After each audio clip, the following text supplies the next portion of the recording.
Good morning, good afternoon, good evening. It's good to have you with us in our study of the book of Exodus. We're in chapter 1 and we will break over into chapter 2. And it's really kind of a theme of ordinary people making godly decisions. And these little decisions that people make add up to big things, and God sees them as important. And we see that the nation of Israel is multiplying. They are teeming with births. People are living long. They're not dying quickly. And they're getting to be quite a group of people. Estimates were at the time 2.5 million to 4 million people during the time of the Exodus. There are states that have, in the United States, that have less people in them than that. And so they were, a nation-sized group of people. They were cohesive.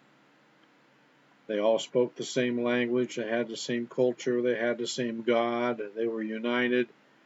And they had all these shared burdens of enslavement. And so they had a shared land.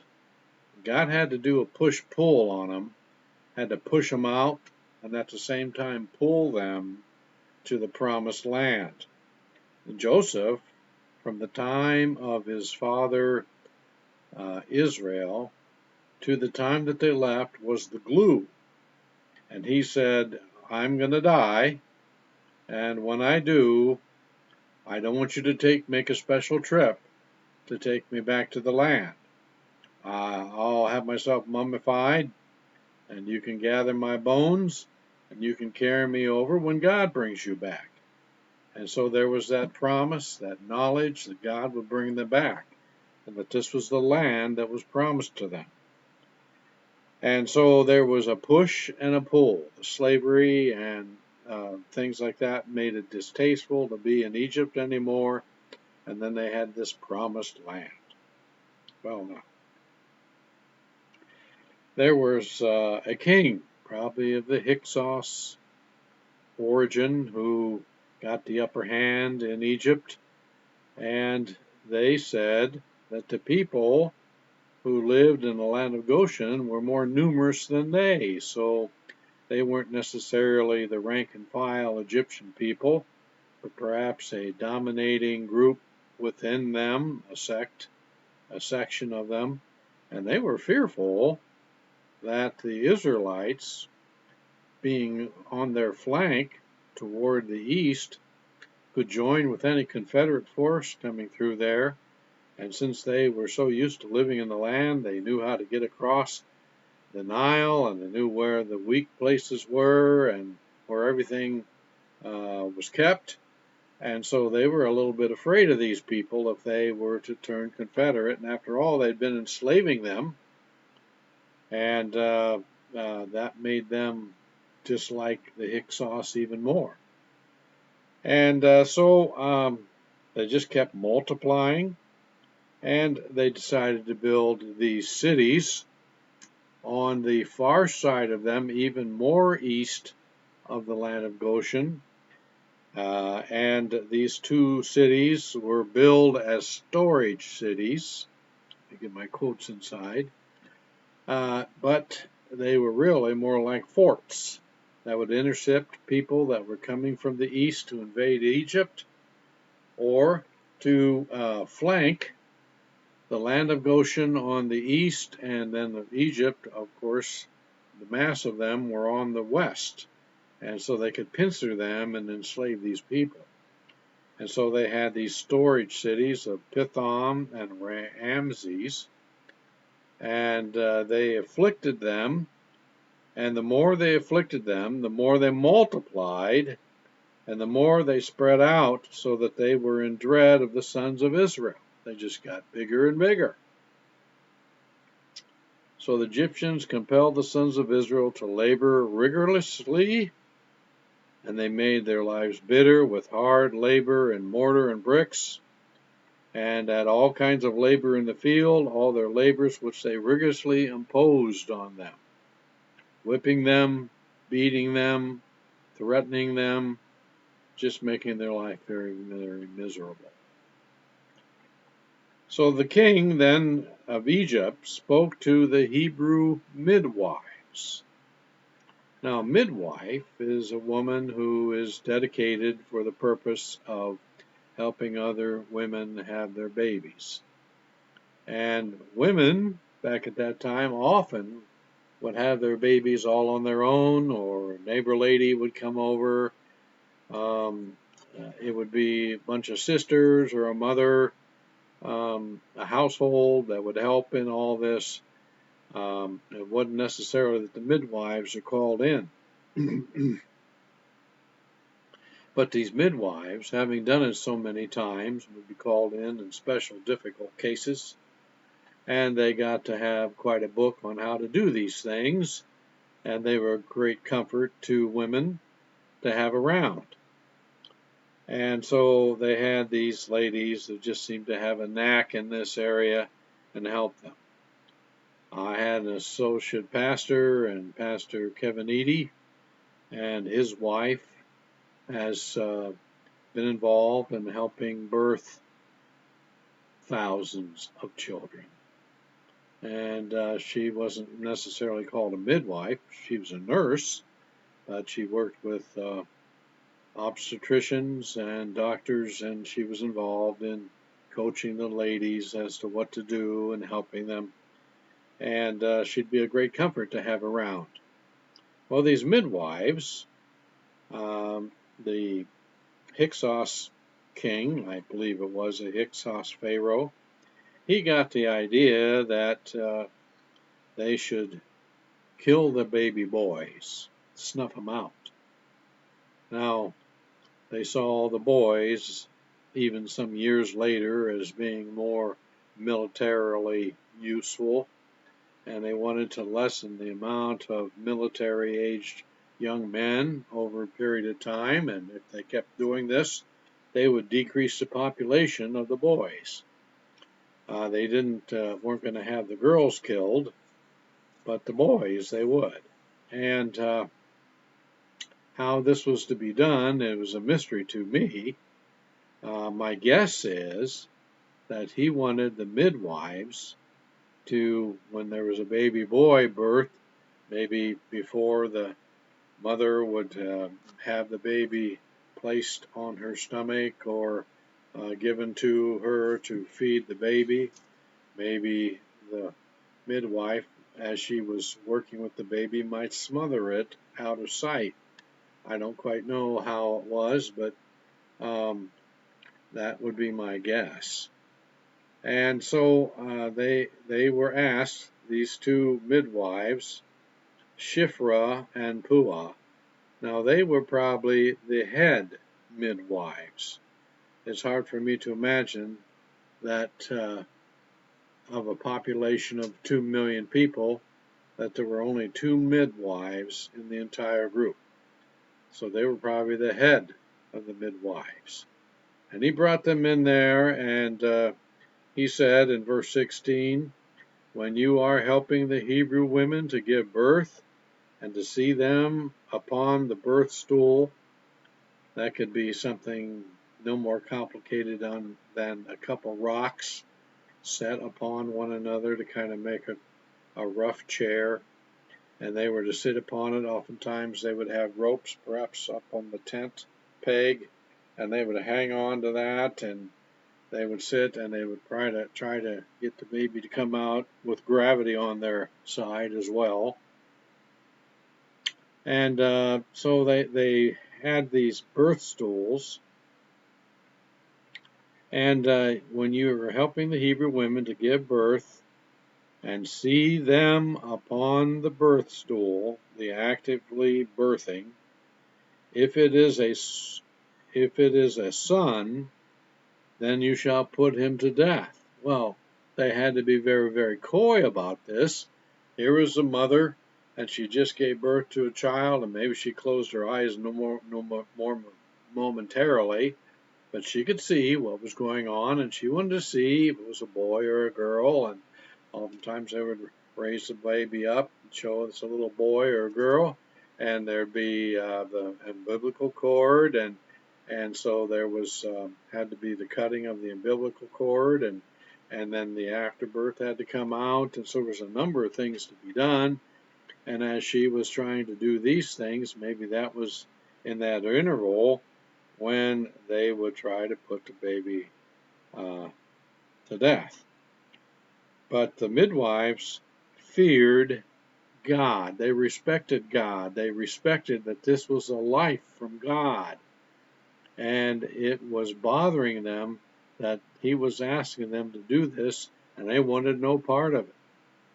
And today, my friends, we have people in the United States that are in abortion clinics, and it doesn't seem to bother them to take babies' lives. And it's a factor in the United States of America. And I don't know if we can get a political decision of sorts to solve this, because it's more a moral problem. There are a lot of things in the United States that are legal, but they're not moral. And so these women didn't want to go along with this.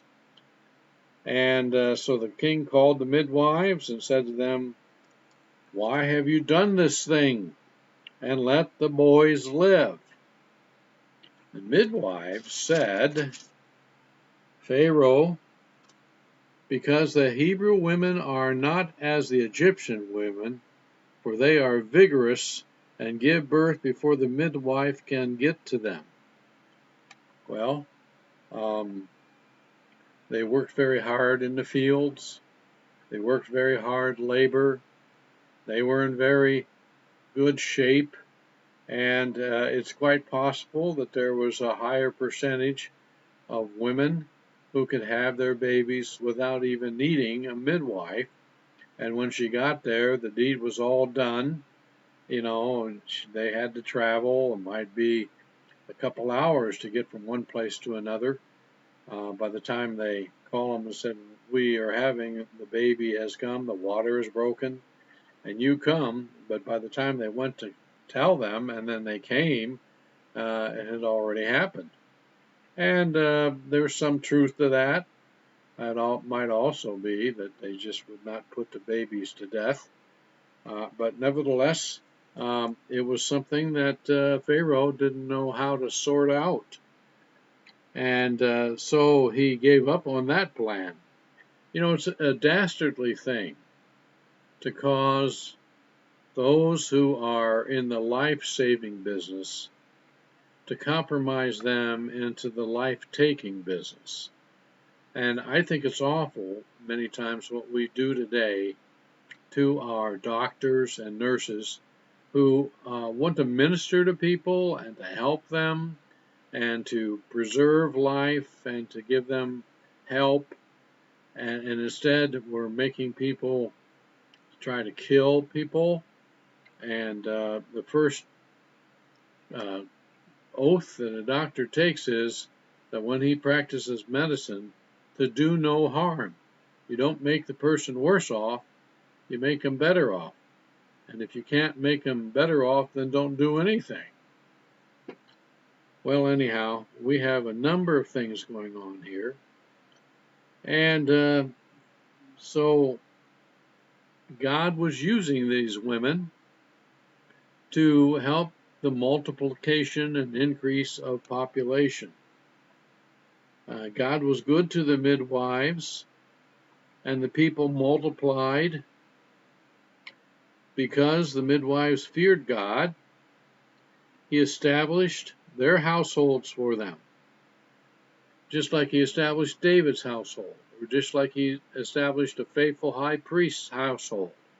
He was establishing the household of these two midwives. Their names were Puah and Shiphrah, and it's in the Bible. Is your name in the Bible? Theirs was, and they respected these women because of how they stood up to the king, and they feared God more than they feared Pharaoh. You know, when you get involved in messing with the birth process and you try to limit the number of babies that are born, um, the Chinese did that. Rather than putting all their efforts in just raising more food so he could feed these people, instead they put all these efforts into a family only being allowed to have one child. Well, things being the way they are, a male child in that society could provide and help their parents better than a girl could. And so there was a bias to have the boys. And so what happened was, after years of this policy in China, they had millions and millions more boys than they had girls. And then you began to have a problem. And that problem was that there weren't enough women for these boys to marry. And then, because of their smaller families, just one, the population shrank. The older population was still living. There weren't as many young people to take care of the older people to provide finances or income. And there just got to be a real mess on their hands. Now they've gone to you can have two or perhaps even three, but they used to have big families. And uh, don't mess with what God will provide.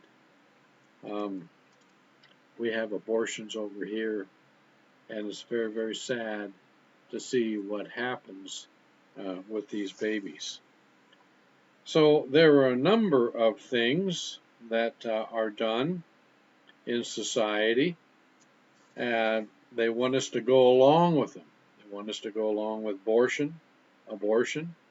They want us to go along with homosexuality, cohabitation, teenage promiscuity, fornication, uh, smoking weed, um, going along with evolution, just all number of things that they want us to go along with.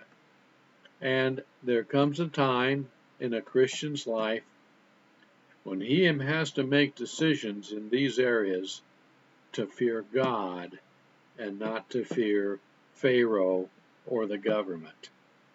And we just shouldn't just go along to get along. So we have to make these decisions. And godly people across the United States of America are having to make up their mind that they're not going to go with the woke agenda. They're not going to go with uh, the liberalness, and they're holding up family and faith and friendship. So they are having to make these decisions. And if enough of us make godly decisions, just ordinary little people, then it affects how we vote as a bloc, and we get people who can help us and change the government and their policies. And it's so very important to fear God more than you fear Pharaoh or the government. So a day of reckoning comes for the midwives. They're before Pharaoh, and these two humble midwives have risked their lives and their futures to save the baby boys, and God establishes them. Now, I think that speaks volumes on things about today, and I would rather be somebody who helps preserve life than take life when it comes to little babies. Now, there was another group of people, and they were asked, all right, since we couldn't get rid of these through the midwives, we're commanding every one of you Hebrews that when you have a little baby boy, that you throw it in the Nile. Well, you know what's going to happen. The little babies are going to drown and crocodiles are going to eat them. And they're just going to wash down the river. And so this is a dastardly thing. And they're asking the parents to do this. And there must be soldiers that come through every once in a while, maybe every 3 months, looking for little babies. And if they're boys, they kill them. Or they take them and throw them in the Nile like they said they're supposed to be thrown in. So, with that in mind, we see here in verse 1 of chapter 2, now a man from the house of Levi went and married a daughter of Levi. It doesn't say their names there, but we know later on that it's Amram and Jochebed. At the time, though, you could just say it was about any couple, a man and a woman that want to get married and they want to raise a family. And this is the way of things. This is a wonderful thing. And men, you are not to play house. You are to marry that woman that you love, and you are not to compromise her, nor put in jeopardy the children that come from your union. You are not to pressure her to abort a child because this was unplanned. You be a man and you marry the girl, and you take care of your family. So here was a man of Levi descent, and he married a daughter of Levi. Those things happen when you have, uh, 40,000 people in a tribe, and they're not so close cousins and stuff like that. You can have people that are both of the same tribe, and they can marry, and they're not close relatives. And this is what happened here. So here's Moses going to be born, and he is a Levite from both sides of his family. The woman conceived and bore a son. Now she had already two other children, and there was Aaron, and then there was also his sister, Miriam, and then Moses was the third born. So this woman conceived and bore a son, and when she saw that he was beautiful, that doesn't mean that if he wasn't beautiful, they would have just thrown him in. But they loved this child, and there was just something about the child was striking, and they decided they weren't going to cooperate. They weren't going to throw this baby into the Nile River. So she hid him for 3 months. Now, I don't know exactly what the 3-month thing is. Maybe the baby was starting to get louder or harder to hide the baby. Maybe it was that after 3 months they made a woman who had had a baby go out into the fields and work real hard again, and she'd have to leave the child, and it was going to be harder. I don't quite know, but there was a reason for it. And it says, but when she could hide him no longer, verse 3, she got him a wicker basket. Actually, it was papyrus, and it was a common reed of some sorts. It was a pithy plant. They used to cut this thing and open it up and then dry it, and they would mash them together, and they could make papyrus or paper. That's where we get our word paper. And they could write on these things and then roll them up in scrolls. But it was a common reed back at that time, and they could weave these reeds together, kind of like one would do with making pot holders. And I, as a boy, used to have a pot holder frame, and I would put one on the other, bunch of them like this, and then they would start one through there, and in and out, and in and out, and in and out. And I'd get another one just like the same way, but only opposite, out and in and out and in, and then the next one was in and out, and I'd get them all together, and I'd make a pot holder. And they would do something like that, and they would construct a very big mat with these papyrus, but as tight as they could make it, it wasn't waterproof.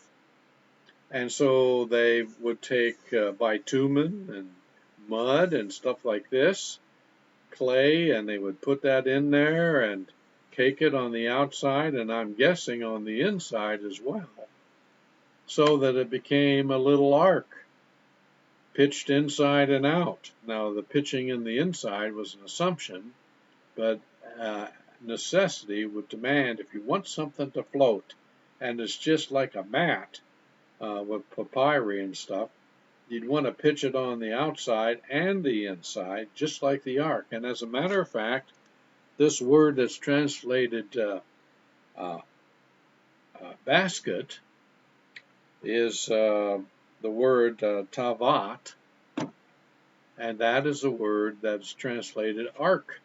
So it was a little ark and a little basket, a little box. And they put him in there, and here this thing, being waterproof like it was floating in the Nile, perhaps anchored with a rope or something to the shore, and hid in the reeds. And Miriam would stand by, and if the baby cried or something, they probably couldn't hear it too well, probably had a lid over it.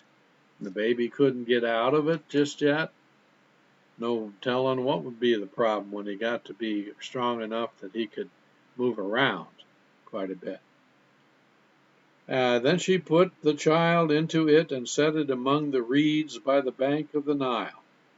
His sister stood at a distance to find out what would happen to him. So the parents decided they would try and save this child, and they were doing everything that they could to bide time and maybe get this child old enough that he could blend in with the other children. And we'd just say, well, he was a preemie, or he was little for his age, or something like that, and maybe be able to buy enough time. Maybe the policies would change, and they could save this child.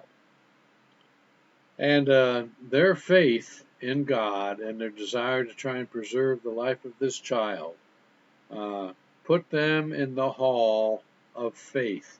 You could read about this in Hebrews chapter 11, and the parents taking a stand and trying to have their babies and protect them. Verse 5, the daughter of Pharaoh came down to bathe at the Nile with her maidens, walking alongside the Nile. Literally, it says the Nile was at hand. And she saw the basket among the reeds, and sent her maid, and she brought it to her. When she opened it, she saw the child, and behold, the boy was crying. And she had pity on him, and said, this is one of the Hebrews' children. Well, technically, they did put the child in the Nile. And then his sister said to Pharaoh's daughter, shall I go and call a nurse for you from the Hebrew women, that she may nurse the child for you? See, this Pharaoh's daughter, she didn't have any children. Maybe she was married and was barren. And she saw a child as a very precious thing. And she had pity upon this. And Miriam, she's a sharp little cookie.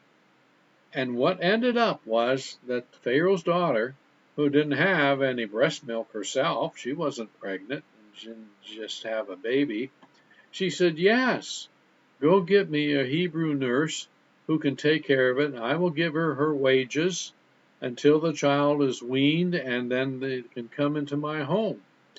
Well, back at that time, weaning could be anywhere from 3 to 5 years old. And by the time you're 5 years old, you can remember quite a bit about the person that's taking care of you. I was a young fella, 5 years old, and I was being taken care of. to help my mother, my father was in the hospital. She had to go work as a domestic. I wasn't in school yet. And so my next door neighbor, Angie, um, she would take care of me, Angie Beretta. And they would speak Italian around me. I was starting to pick it up. And so I knew about her. I knew who were her relatives. She'd take me wherever I went. She went, and she went to church. I'd go to church with her, whatever. And so I got to know this lady. Well, I was just 5 years old at the oldest. I wasn't being nursed by her, but I was being taken care of. You remember some of these things. And so here was Moses being taken care of by his own mother. She was receiving wages. Probably Miriam was a playmate of his. And so he grew up with some knowledge of the Hebrews. The boy was circumcised already. He was 3 months old. He was circumcised on the 8th day. And now Egyptians circumcised their children as well, so that wouldn't necessarily be a tip-off, but it could indicate some things. And so the child grew, and she brought him to Pharaoh's daughter, and he became her son, and she named him Moses and said, because I drew him out of the water. And the word Moses means to be drawn out of the water, or something like that. So here was Moses, and God used the deliberate slowdown of the midwives and the faith to preserve an infant son by the two parents, Amram and Jochebed, the boldness of a little sister, and the pity of Pharaoh's daughter to add up to the deliverer of Israel. Now, Moses, he wasn't responsible for any of this. It was all things that were done for him. He was being watched over. He was being cared for. He was being taught. He was absorbing Hebrew culture. He was absorbing Egyptian culture. And my friends, many of us, all of us, we have all kinds of things that are out of our control that shape our lives. And this shows that so much of our life shaping is done by others, our parents, our aunts and uncles, the church we're in, the culture we're in, the country we live in, the circumstances, rich or poor, the language that we speak, where we go to school, what opportunities we're given, who our teachers are. When I was a young fella and I started going to Sunday school when I was maybe 3 or 4 years old, is the earliest I remember it. And then there was junior church, and I started the junior church when I was in first grade. And it was something that I went to when my parents were upstairs in the worship service. And I liked it because Mrs. Ray was my teacher, and boy, could she tell a good flannel graph story. And I sat there for 5, 6 years listening to Mrs. Ray. I sang my first solo in junior church, and I learned the Bible stories. This was before I was even a good reader, I was learning. And when I listened to these Bible stories, it was just like they had a pathway straight to my heart. I listened to them. I was glad to hear them. I heard that they were from the Bible. I remembered them. And even though I wasn't a real big reader and hadn't read the Bible, I knew a lot of the Bible, even if I hadn't read the Bible, I knew a lot of the Bible just simply because of the teaching and the moral lessons and things that went along with that. And so, my friends, so much of what goes through us is out of our control. Why don't you be people of good influence and be the instructors and the helpers and we vacation Bible school teachers and Wednesday children's program and a Sunday school teacher and a youth worker and influencing and encouraging people and helping them along the path toward God and being moral light in the community and like Pua and Shifra that make sure um, Shifra, yeah, Pua, they made a godly moral decision, and we're called on to make godly moral decisions, and we have to decide what we're going to do, about how we live our life and how we spend our money and how we go to church and what we give and the things that we value, and we influence other people. Let's be a moral, godly influence, just ordinary people making those decisions, even though the government may not like it. Government influences come and go, and you don't change your influences, your decisions, just because you got some new government in there. You hold to your values. And so, my friends, we're called upon to be godly people. And let's be those type of godly people. Don't go along to get along. Hold to it. I pray that you will be strong in this day and age.